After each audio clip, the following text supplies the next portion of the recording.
राधे, जय श्री कृष्णा। आज मैं आपको बड़ी तीज नीमड़ी की कहानी सुनाने जा रही हूँ। कहानी सुनने से पहले अगर अभी तक आपने मेरे चैनल को सब्सक्राइब नहीं किया है तो कृपया मेरे चैनल को सब्सक्राइब करें, साथ में बेल जरूर प्रेस करें ताकि मेरे आगे आने वाले वीडियो की नोटिफिकेशन आपको सबसे पहले मिले। धन्यवाद। किसी नगर में एक सेठ सेठानी रहते थे। उनके पास खूब धन था, लेकिन उन्हें एक दुख था कि उन्हें कोई औलाद नहीं थी। सेठानी ने भादुड़ी बड़ी तीज का व्रत करके तीज माता से कहा कि हे नीमड़ी माता, अगर मेरे बेटा हो जाए तो मैं 1.25 मन का सातू चढ़ाऊंगी। तीज माता की कृपा से 9वें महीने में सेठानी को लड़का हो गया, लेकिन सेठानी नीमड़ी माता के सातू चढ़ाना भूल गई। सेठानी के 7 बेटे हो गए, लेकिन सेठानी ने सातू नहीं चढ़ाया।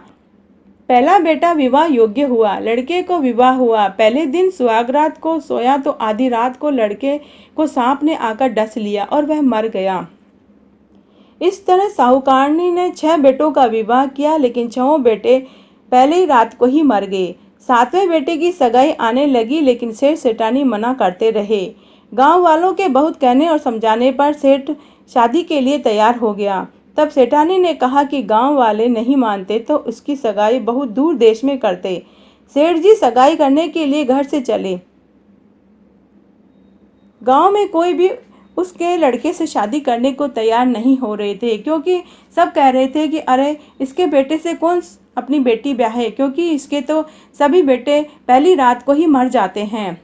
सेठ जी सगाई करने के लिए घर से चले। चलते चलते बहुत दूर एक गांव में गए। वहां 4-5 लड़कियां खेल रही थी, जो मिट्टी में घर बनाकर तोड़ रही थी। उनमें से एक लड़की अपने मिट्टी का घर बनाती थी तो वो तोड़ती नहीं थी, और ना ही अपनी सहेलियों को अपना बनाया हुआ मिट्टी का घर तोड़ने देती थी। वो कहती थी मुझे घर बनाना है, बिगाड़ना नहीं। सेठ ये सब देख रहा था। सेठ ने सोचा कि यह लड़की बड़ी समझदार है। खेलकर जब लड़की घर जाने लगी तो सेठ उसके पीछे पीछे लड़की के घर चला गया। लड़की के माँ बाप से मिला, बातचीत करके अपने लड़के की सगाई उस लड़की के साथ पक्की कर दी। विवाह का दिन भी पक्का कर दिया और घर आकर विवाह की तैयारी करने लगा। सेठ बारात लेकर गया। 7वें बेटे का विवाह हो गया। बारात विदा हुई। लंबा सफर होने के कारण माँ ने लड़की से कहा कि रास्ते में यह सातू और सींग डाल रही हूँ। रास्ते में कहीं भी नीमड़ी आए तो शाम को नीमड़ी माता की पूजा करके सातू पास लेना। वह कल्पना निकालकर ससुर और ससुराल जी को दे देना। धूमधाम से बारात चली। रास्ते में तीज का दिन आया। ससुर जी ने बहू को खाने के लिए कहा तो बहू ने कहा कि आज तो मेरा तीज का उपवास है, शाम को नीमड़ी माता की पूजन करके ही मैं भोजन करूंगी। फिर एक कुएं पर नीमड़ी नजर आई तो सेठ ने बारात को वहीं रोक दिया और बहू ने नीमड़ी माता की पूजा करने लगी, लेकिन नीमड़ी माता पीछे हट गई।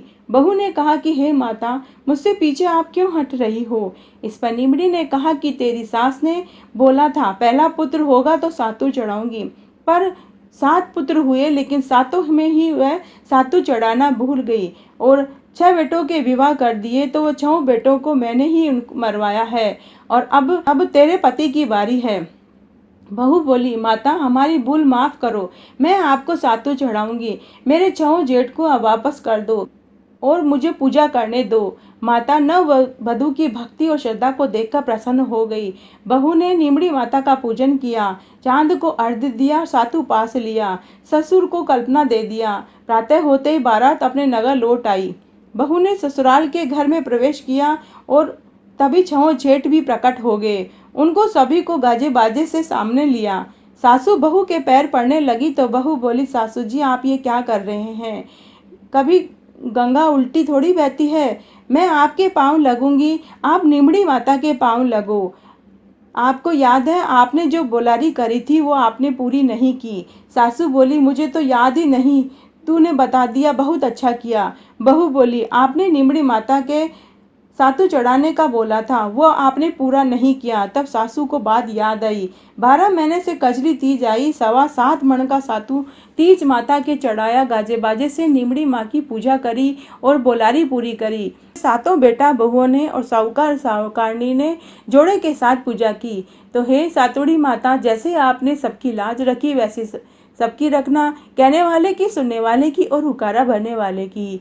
खोरी की खटी अधूरी की पूरी। तो आज मैंने आपको नीमड़ी माता की कहानी सुनाई। अगर आपको ये पसंद आती है तो अपने दोस्तों और रिश्तेदारों में ज़्यादा से ज़्यादा शेयर करके पुण्य कमाएं। धन्यवाद।